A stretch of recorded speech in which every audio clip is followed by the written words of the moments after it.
嗨，我是静香。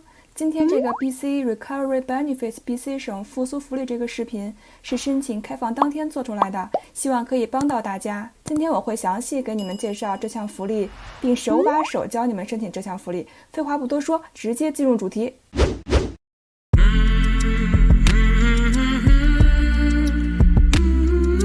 第一项 BC 省复苏福利是什么？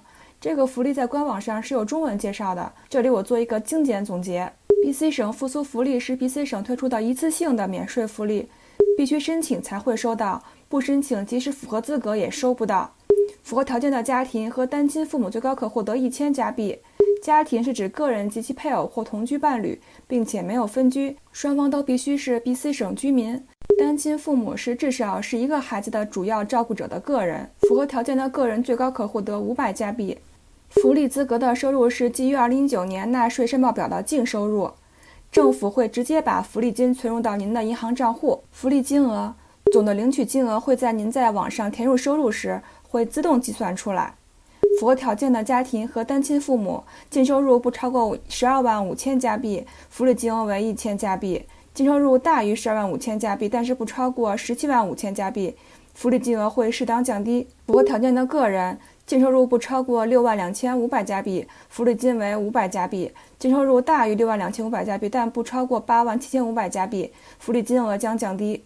第二项，申请资格，符合资格的一般条件：于2020年12月18日居住于 BC 省，于2020年12月18日最少已满19岁，或符合特定资格申请条件，已申报2019年加拿大个人所得税，或符合特定资格申请条件，持有有效的社会保险号码、个人税务号码或者临时税务号码。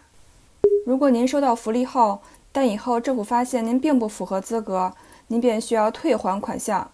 注意啊，如果您申请家庭福利，您的配偶或者同居伴侣也必须要符合一般申请条件。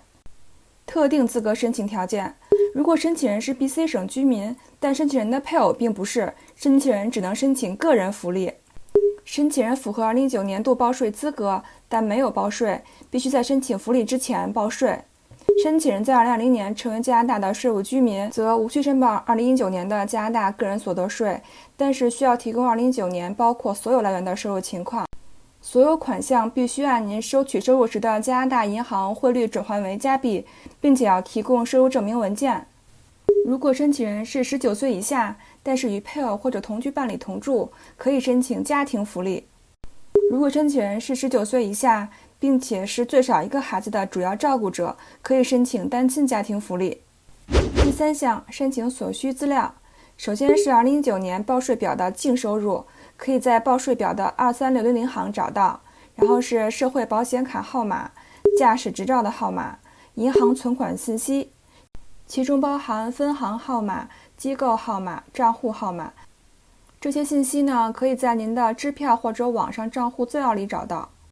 第四项，何时可以申请呢？在线申请于2020年12月18日开始，电话申请于2020年12月21日开始，申请截止日期是2021年6月30日。第五项，手把手教你在网上申请。我们先进入到 BC Recovery Benefits 的官网，然后往下拉，点击 Submit Your Application。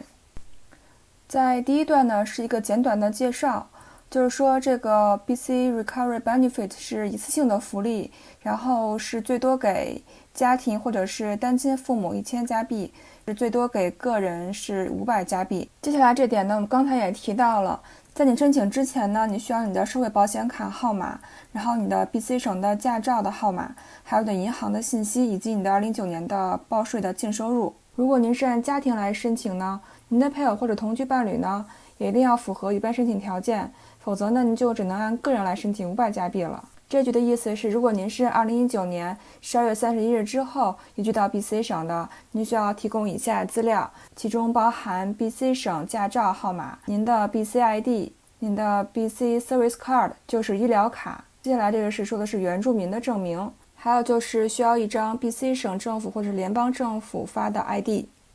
然后呢，我们就要点我不是机器人。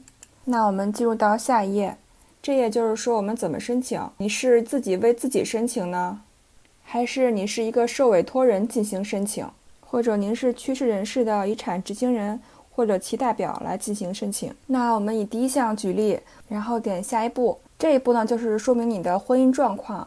第一项是说单身，没有小孩；第二项是单身，但是会主要照顾一个小孩；第三项就是结婚或者是与同居伴侣居住。这句话的意思是说，你的婚姻状态在2020年12月18日是不是与2019年12月31日有所不同？如果是相同呢，就选 No。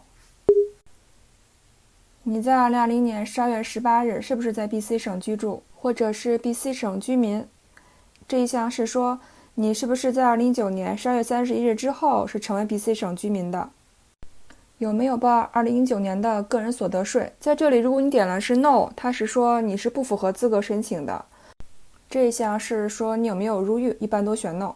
这一页呢是问了一遍同样的问题，但是是关于您的配偶或者同居伴侣的。这一页呢很重要，就需要我们填入2019年报税表上23600这一行的个人收入了。第一项是需要填您自己的收入，第二项是去填您配偶或者是同居伴侣的收入。那我们以您和您的伴侣的收入各为2万加币为例。当您填入数字之后呢，这个网站就会自动核算出来您申请到这个福利的总额是多少。如果您填入的数字超过了125000加币，它就会相应的把您的福利总额会减少。如果您填入的收入呢超过了175000加币，那么这里就显示您并不符合申请这项福利的资格了。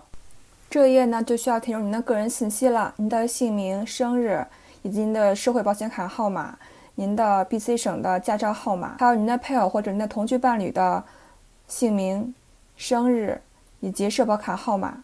再往后一页呢，就是需要填入您的家庭住址。再下一页是需要填入您的银行的信息。我们刚才在第3项已经提到过了，申请所需资料就是银行的分行号码、机构号码和您的账户号码。再下一项呢，就是最后一页了，您需要填入您的邮箱、您的电话。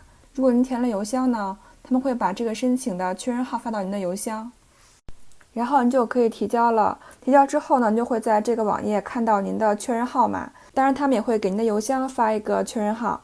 第6项，申请后是否需要提交证明材料？申请后收到邮件要求提供辅助材料才需要提交，否则是不需要主动提交辅助材料的。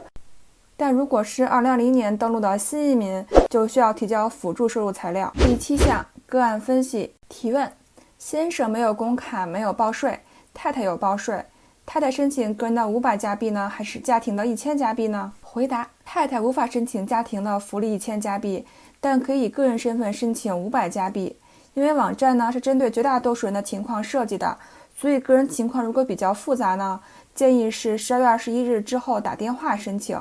电话服务呢可以要求提供中文翻译。提问：正在领 EI 或者 CRB 可以申请吗？回答：符合基本条件就可以的，没有额外的限制。提问：2020年登陆的新移民可以申请吗？回答：可以申请，但要提供辅助材料。我刚才在特定资格申请条件中有提到。提问：20岁的孩子在上学可以申请吗？回答：符合基本条件就可以，政府没有说必须工作才能申请。提问：拿老人金或者是残疾补贴的人可以申请吗？回答：符合基本条件就可以申请，没有额外的限制。提问：离婚状态的单身是按家庭还是按个人申请呢？回答：没有小孩呢就按个人申请500的，离婚后带小孩的就是按单亲父母申请1000加币的福利。希望这期视频对你有所帮助，别忘一键3连，点赞、订阅并打开通知小铃铛哦。我是静香，愿与你分享北美信息和生活文化，我们下期见啦，拜拜。